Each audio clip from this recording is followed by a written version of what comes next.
Grande successo di pubblico per la 19ª edizione della rassegna dei formaggi del Grappa.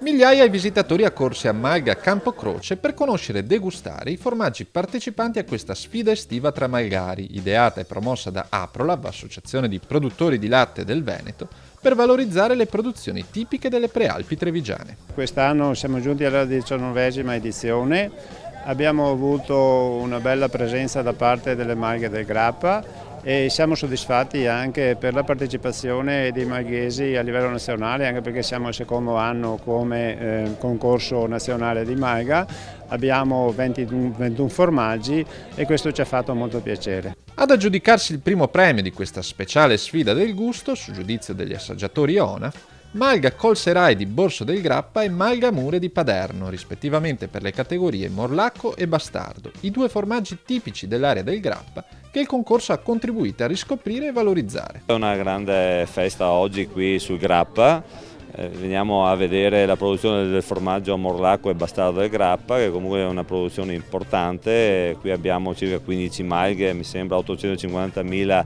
litri di latte prodotto per 92.000 kg di formaggi, quindi il Morlacco e il Bastardo si pongono comunque tra i formaggi di pregio della nostra produzione. È un momento anche difficile per la nostra zootecnia, per i nostri produttori del latte, noi come Regione Veneto siamo vicini a loro e sicuramente manifestazioni di questo genere portano anche all'ampio raggio e alla popolazione formaggi che altrimenti non sarebbero presenti nella grande distribuzione. La qualità del latte e dei formaggi della montagna veneta contro l'invasione delle produzioni agroindustriali di latte in polvere provenienti dai paesi del nord Europa. Una battaglia da portare avanti nell'interesse delle economie locali e dei consumatori e per la quale è forte l'impegno della Regione Veneto.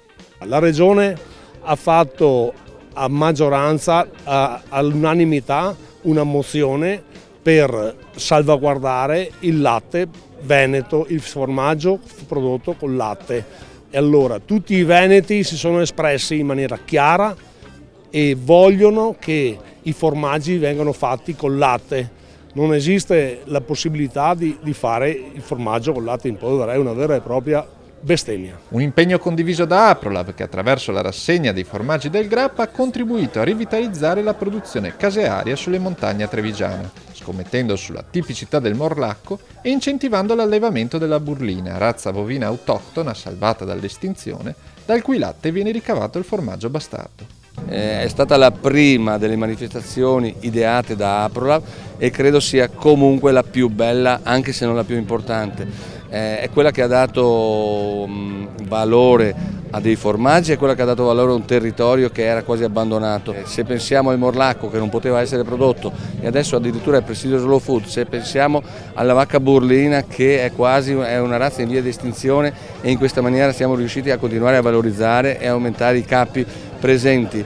Tante cose sono state fatte, naturalmente non è ancora tutto, ma vediamo di fare il massimo che possiamo.